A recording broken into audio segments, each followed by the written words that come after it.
Well, good evening, peoples. I've been practicing this a while. I can hardly breathe.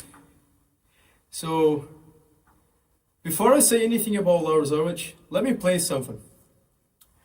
I will screw it up because, seriously, if you think it's easy to play his parts, you're in for a surprise. So, whatever will be, will be. For one and one take. Let's leave this as a reality check for all of us.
So, that's Fight Fire with Fire from Ride the Lightning, their second album.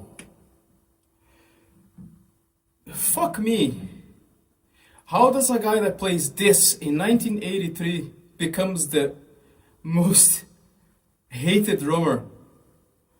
The most joked about drummer. Oh, Lars can play. Guys, come on. Have you ever listened to the stuff he played? The creativity.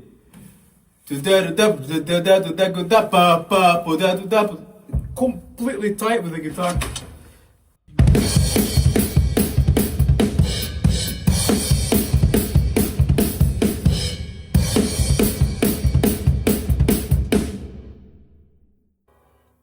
How about this part that fakes the one? So he goes on the crash and the bass drum on one. But as soon as he hits the snare, it's Motown, baby. That's the new one. 1, 1, 2, 3, 4. 1, 1, 2, 3, 4. 1, 1, 2, 3.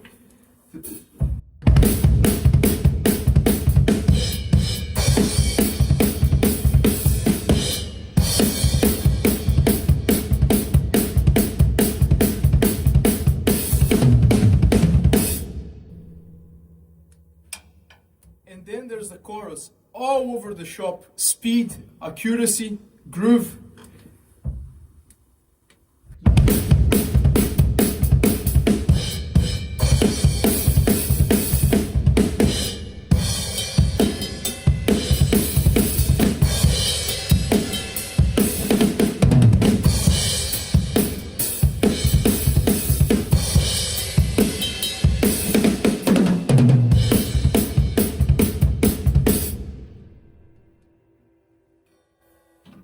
And on top of all of this, you have to Motown, baby.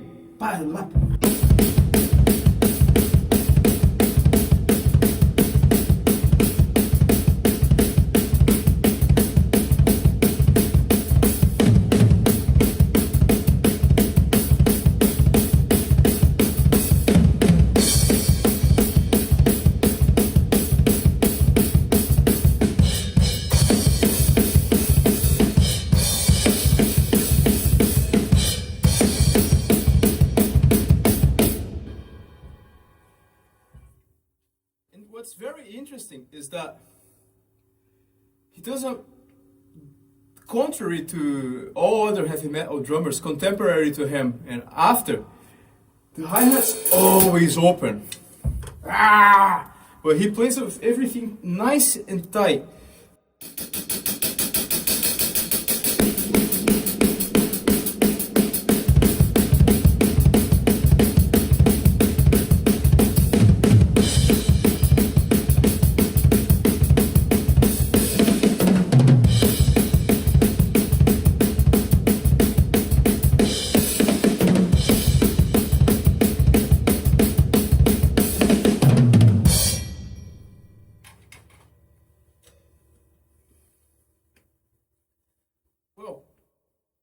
To me, there's no argument. I'm not gonna sit here and defend him. I love his playing, and what I wanted to say is that the relevance that it had for me, it was huge. I bought this album, Ride the Lightning, in 1994, so I was 9 years old. And Fight Fire with Fire is the first song. As soon as the I was hooked forever. It was a CD, and I used to kind of rewind and listen to that forever. And do you think I comprehended that the one wasn't really the one? It's one, and when one goes to the snare, Motown baby. Never. I just thought that they were playing something impossible to play. It's impossible to keep it together. And in fact, it is. They're playing their own time, their own feel, their own pulse, tied together. It's insanely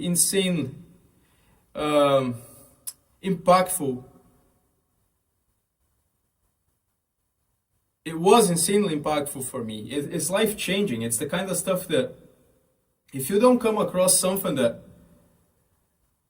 makes you want to listen to it again and again and again and understand it again and like obsess about it, I don't think you become enamored with anything.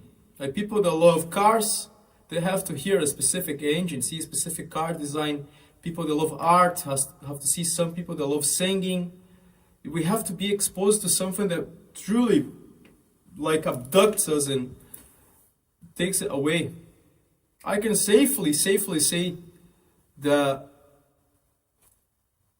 this album alone and Lars playing on this album it's what took me away from planet Earth and to another planet. The rest is further traveling. It's like the first time you leave your own country is the one that really opens your eyes to see that the world is a big place and you took a lot of things for granted. More or less, you can keep exploring the world after, but it's the first shock that really transforms you.